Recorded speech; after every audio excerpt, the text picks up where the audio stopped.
Ndërkohë, ky problem është zgjidhur Shtetet Bashkuara të Amerikës përpara pak kohësh, ditësh, javësh, sepse si të thuash pronarët kinezë të këtij kanali në Shtetet Bashkuara të Amerikës social,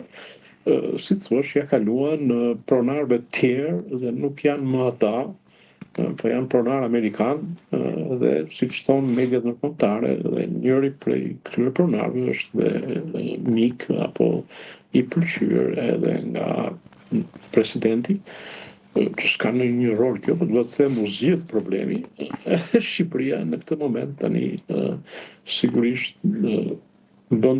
të njëjtin veprim. Por është një gjë pa sens, ajo që nga pikpamja përmbajtësore për mua ka interes, është e para nuk mundet dot të veprojë kështu, sepse edhe për qëllime të mira sikur të nisej, nuk mund të censurohen kanalet mediatike, qofshin këto dhe platforma sociale. Nuk mundet dot.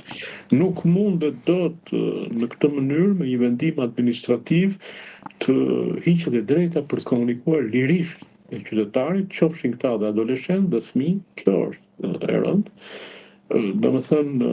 unë kësaj i qëndroj që kur nuk do të ndodhi, sepse ka të bëjë me një shkelje të rëndë të drejtave të kujdo që do të komunikojë. Dhe po prapë me një vendim Këshilli i Ministrave, kjo e drejtë i jepet. Këto janë drejta kushtetuese dhe mua më duket që qeveria pa gjyq, pa vendim gjyqi, pa ligj, në mënyrë krejtësisht të njanshme dhe subjektive, kur do i heq të drejta, kur do i vendos. Pra, edhe sot që duket si një lajm i mirë në këndvështrimin tim që TikToku i vun dispozicion të rinjve shqiptar, apo kujdo të qoftë, për mua kjo është lajm po prap negativ. Në kuptimin që çfarë? Në kuptimin që ka një voluntarizëm dhe një autoritarizëm të jashtëzakonshëm nga ana e qeverisë, ku 5 ministra apo dhe kryeministri të heqin një drejtë apo ta vënë një drejtë. E dyta, mua më duket se qeveria shqiptare, por jo vetëm, edhe një pjesë e opinionit nuk kuptojnë se pse të rinjt, sipas të dhënave që unë disponoj dhe që i kam në studime që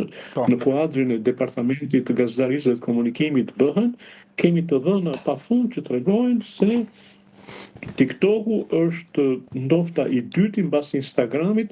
që tërheq të rinjt, të cilët pranojnë se aty ka momente dhune dhe stigmatizimi, por është dhe më i ndjekur. Ky është problemi, dhe për ne që merrem me komunikimin, ne kemi përgjigjen pse, ndërkohë kuptohet një gjë shumë e thellë që është që rinia, sidomos adoleshenca, është zhytur themun në një geto komunikative që mund të jetë TikToku, por atje ka brenda, si thuash, disa mundësi për të realizuar disa kërkesa që ka rinia. E fundit që do të them është se në vendimin e qeverisë unë nuk pash një gjë. Pash vetëm një qëndrim përçensori, një herë të ndalojë pastaj ta jap, për të treguar forcë të palishme, antikushtetuese, dhe kur e merr dhe kur e jep, që më vjen keq, më vjen keq. Ndjes profesor, dhe sot në gjykatë kushtetuese është pikërisht një seancë për këtë çështje, një kërkesë e depozituar një vit më parë gjykohet sot në gjykatë kushtetuese dhe kjo është arsyeja sepse ky vendim ka dalë dje ose pardje për të paraprirë seancës gjykatën kushtetuese kur jeti gazetarëve, një shoqat gazetarësh i ka hedhur në gjykatë kushtetuese qeverinë për këtë vendim pa drejtë. Kështu që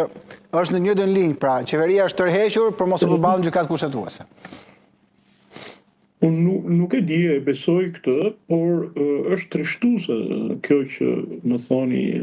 i nderuar themi, dhe problemi është që ajo që unë nuk pash sepse unë do pranoja që qeveria në qoftë se do i qëndronte vendimit saj, le të shkonte në gjykatë kushtetuese, le ta humbte gjyqin me shumë ndershmëri, nuk ka absolutisht asnjë problem se një qeveri humbet një gjyq si palë në gjykatën kushtetuese, përkundërzi për mua do të ishte një lajm shumë i mirë të ndodhte kjo, sepse do ishte pikërisht pjekuria e shoqërisë sonë edhe e shqiptit tonë për të lejuar pikërisht këtë funksionim të tij normal. Por ajo që unë pash në dokument ishte një qëndrim krejt administrativ që do të thotë për mua ka rëndësi se si TikToku dhe gjithë rrjetet sociale mund të përdoren dhe duhet të përdoren në mënyrë konstruktive për edukimin e rinisë dhe për shkollimin dhe për dijen, sepse janë instrumenta jashtëzakonisht të fuqishëm dhe nuk kanë faj ato janë neutrale, ka rëndësi si menaxhohen, si